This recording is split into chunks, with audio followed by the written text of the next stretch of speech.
कृष्ण के वियोग से तो श्रेष्ठ होगा कि मैं अपनी मृत्यु की घोषणा कर दूं, घोषणा कर दूं।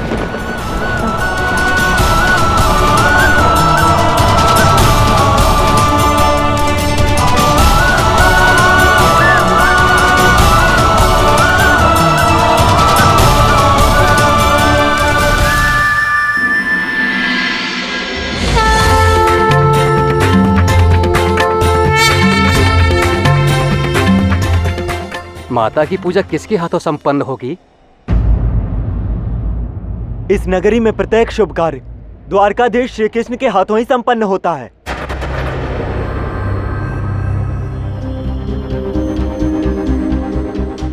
आज कान्हा के स्थान पर राजकुमार निशात इस पूजा को संपन्न करेंगे।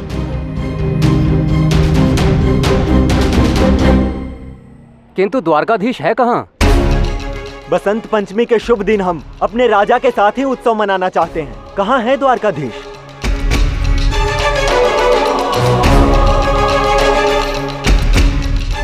देखिए, द्वारकाधीश के प्रति आप सभी का प्रेम मैं भली भांति समझता हूँ और उसका सम्मान भी करता हूँ, किंतु मेरा आप सभी से यह निवेदन है कि कान्हा की इच्छा का पालन करते हुए हमें इस शुभ घड़ी पर माता सरस्वती की आराधना करनी चाहिए। और रही बात आप सभी के प्यारे द्वारकाधीश की, तो शीघ्र अति शीघ्र आपके द्वारकाधीश भी इस पूजा में भाग अवश्य लें।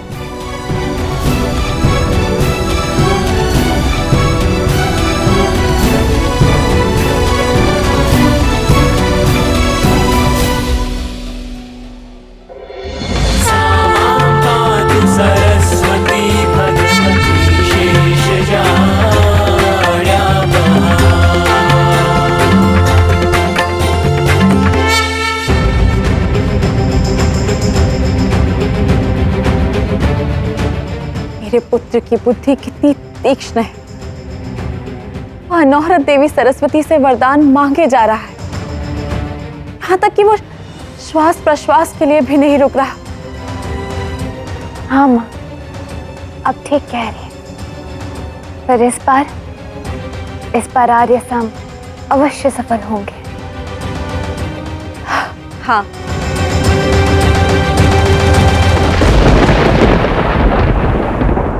किंतु द्वारकाधीश का चातुर्य सदैव ही साम के लिए चिंता का विषय रहा है। वो अवश्य ही कोई बड़ी बाधा पैदा करेंगे साम के लिए। हाँ माताश्री, मुझे तो श्री कृष्ण से अधिक भय उस राधा से लगता है। राधा सदैव श्री कृष्ण के लिए कोई ना कोई मार्ग खोज निकालती है। माता, मुझे लगता है कि हमें जाकर देखना चाहिए कि वो राधा कर क्या रही है इस समय। हाँ, तुम उचित कह रही हो लक्ष्मणा। चलो चल के देखते हैं कि राधा कर क्या रही है। जी माँ।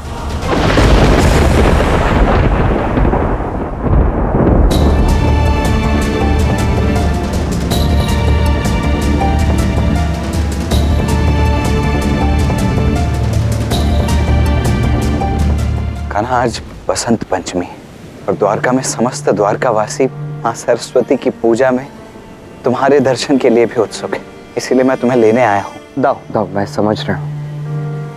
राधा ना जाने कहाँ चली गई है। मैं उसे अपने साथ लिए बिना कहीं नहीं जा सकता। राधा के हृदय को बहुत ही गहरा आघात लगा है कान्हा। कदाचित इस दुख से उभरने में उसे अभी समय लगेगा। मेरे विचार से कुछ समय में राधा स्वतः ही लौट आएगी कान्हा, किंतु इस क्षण समस्त द्वारका वासियों को तुम्हारी आवश्यकता है। मैं सब समझ रहा हूँ दाऊ, किंतु मुझे राधा की चिंता हो रही है। न जाने क्यों मुझे ऐसा लग रहा है कि मुझे अभी इसी क्षण राधा के साथ ही होना चाहिए और किसी स्थान पे नहीं।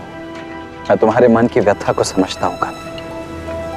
राधा के लिए तुम्हारी चिंता स्वाभाविक है, किंतु राधा को थोड़ा समय तो दो और फिर राजधर्म का पालन करते हुए तुम्हें द्वारका वासियों को दर्शन तो देने ही होंगे ना कान्हा। वहाँ पूजा में भी मेरा मन नहीं लगेगा। कान्हा, अपने कर्तव्य का पालन तो तुम्हें करना ही होगा और फिर क्या पता कदाचित माँ सरस्वती की कृपा से राधा का ये दुख भी दूर हो जाए।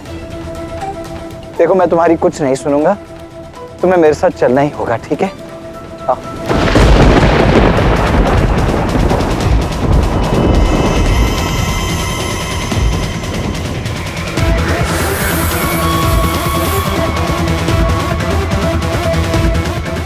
देख रहे हैं माताश्री आप, राधा माता सरस्वती की आराधना कर रही है।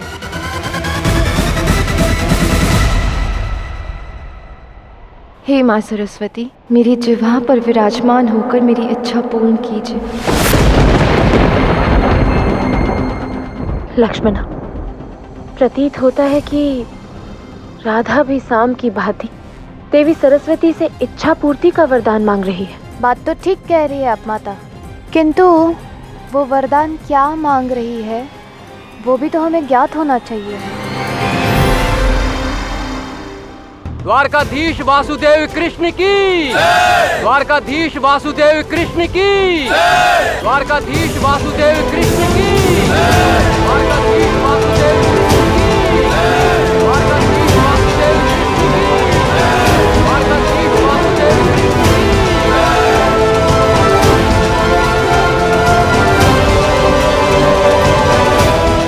देखा द्वारकावासियों, मैंने कहा था ना कि इस शुभ अवसर पर आपके राजा द्वारकाधीश श्री कृष्ण आपके साथ उपस्थित अवश्य होंगे। हम सब धन्य हैं कि द्वारकाधीश ने हमें दर्शन दिए। अब एक और निवेदन है कि द्वारकाधीश हम सबको आशीर्वाद दे। मेरे प्रिय द्वारकावासी, ये बात जान लीजिए कि मैं धन्य हूँ जो मुझे आप सबका इतना प्रेम प्राप्त हुआ है। मैं धन्य हूँ जो आप सबका ऐसा साथ प्राप्त हुआ है। यही मेरे लिए आशीर्वाद है, और मैं किसी को भी आशीर्वाद देने योग्य नहीं, क्योंकि राजा को महान उसकी प्रजा ही बनाती है। इस प्रेम के लिए मैं सदैव आप सबका आभारी रहूंगा। तो इस अवसर पर हम चाहते हैं कि आप हमारा मार्गदर्शन करें। अब आप ही बता सकते हैं कि द्वारका का निकट भविष्य क्या होगा।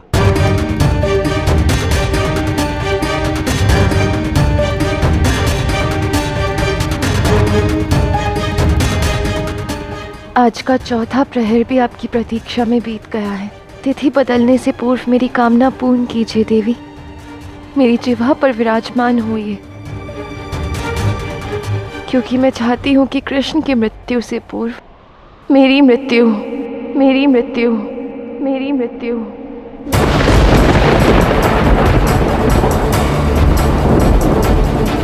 तुम प्रीत हो, मनमीत हो, मेरे हृदय का संगीत हो।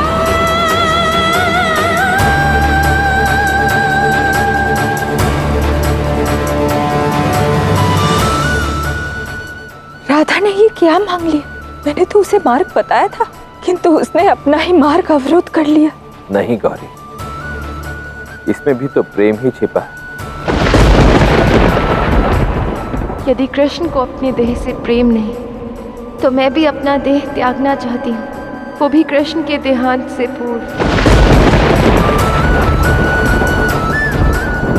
ये प्रेम है या प्रतिशोध? ये प्रतिशोध नहीं, यही तो वास्तविक प्रेम है। सोचो, एक प्रेमिका के लिए अपने प्रेमी के वियोग में जीना कितना कठिन होता है। राधा ने जो मांगा है वो प्रेम से परिपूर्ण है। जन्म मृत्यु मनुष्य के वश में नहीं है, इसलिए मैं चाहती हूँ कि आप मुझे वरदान दें, कृष्ण की मृत्यु से पूर्व मेरी मृत्यु हो जाए।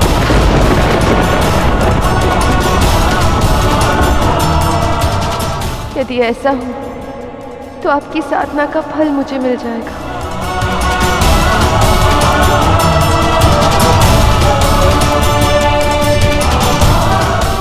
राधा कृष्ण के प्रेम का वर्णन कितना कठिन है। इससे आने वाली पीढ़ियां कैसे समझ पाएंगी महादेव? तुमने सत्य कहा, इस प्रेम का वर्णन असंभव है। इसे समझने के लिए प्रत्येक हृदय को प्रेम करना होगा। राधा स्वयं की मृत्यु का वरदान मांग रही। राधा की मृत्यु के पश्चात तो श्री कृष्ण मृत प्रेय हो जाएंगे।